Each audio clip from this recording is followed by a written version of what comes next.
During my career, all my roles have involved funding in some way.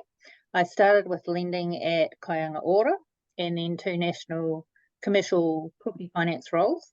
Then I moved to managing a not-for-profit community-led organisation and was in the position of applying for funding. And then I joined council back in Auckland Council back in 2011. So I'm hoping to share some of my experiences from a range of different perspectives. Oops. So all funders, as Samantha said, have policies and guidelines that they work to.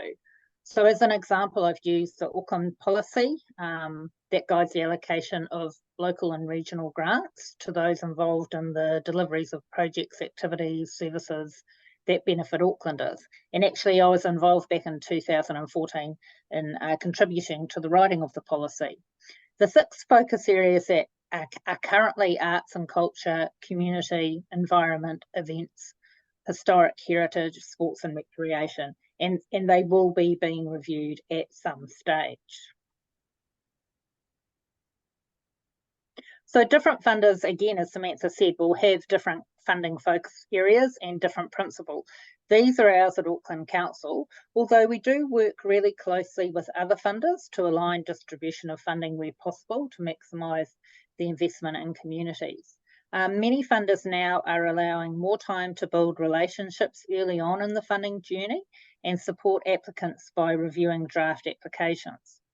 We encourage applicants, groups and organisations to get in touch with funders and talk through proposals and ask for help, if needed, to submit really strong applications to increase the rate of grant recipients within the budgets the funders are working within, which are always oversubscribed.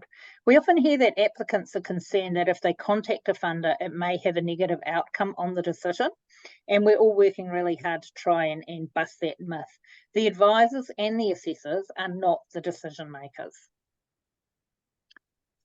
Listed here are the key considerations that we use when we're assessing applications.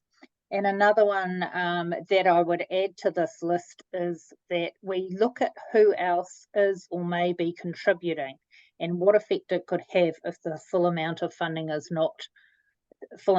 applied for is not received. The funding checklist, it's like having a little kitty getting ready for every time you're making a funding application. And in telling your story through the application, you don't have to change it each time as long as you are answering the questions that are asked and you hold to your purpose. If you have those key organisational statements such as vision, mission and values, use them.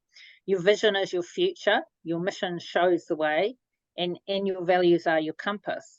Also, you can use bullet points and spacing. What you want to do is make this as easy as possible for you to write and also for the assessor to read with the numbers that they're going through. It's about keeping it short and simple and covering the 5 W's, and you can count them off on your hand and then go into more details in a simple project plan. So what you're looking at is the who. Who do you help? Whereabouts do you operate? Why do you exist as an organisation? And that may have been covered previously in your vision, mission and values. Why is this project needed? What is the point of difference? What will you actually be doing and when? So that's around the timing, the start, the finish, the evaluation. And you need to build that evaluation in up front, and the tasks that people will do, the stages that as you go through the project and it develops, and then your milestones. Most funders ask community groups to show evidence of change, or at least a plan of how they're going to capture that evidence. And there's a lot of talk about this terminology and what it actually means. So, gathering the information from the start helps the groups, your group, your organisation, their communities and funders around understanding the contribution that is being made to a local community. So it's about creating a simple plan up front to help you assess your outcomes, understanding what data you need to collect and the tools to collect it, and also reporting on the changes you've made and your learnings along the way. So when you're doing that, it's using words that describe the change that you're trying to achieve. So around the key outcomes of the program, it might be something like improved self-esteem and self-image for rangatahi that are participating in the program. You know, people demonstrating a greater ability, people experiencing an increased sense of belonging and inclusion, or a greater sense of support from their community.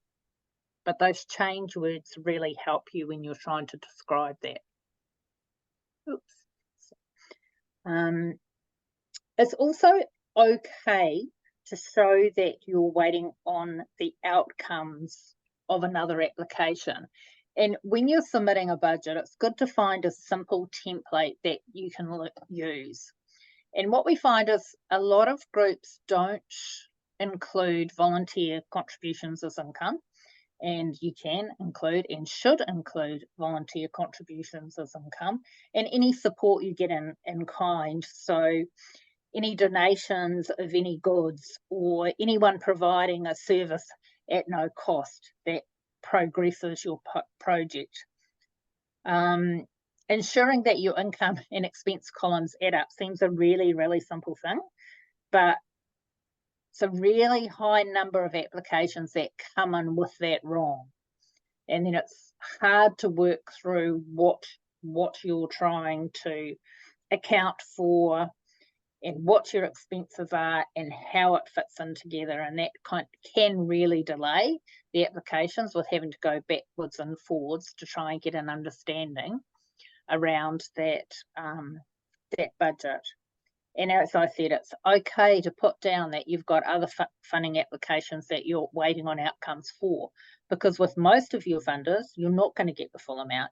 You will get a contribution. And sometimes if you don't get a contribution from another funder, that means your project may not go ahead. So it's good to put that up front.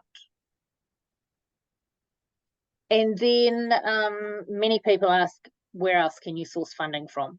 What other grants and funds are available? So that's just a short list here of, you know, some of them you may not have applied to before or considered, but when if you're able to do a funding plan and have a look at where is best for you to source the funds from for whatever it is that you're trying to achieve and bring to your community.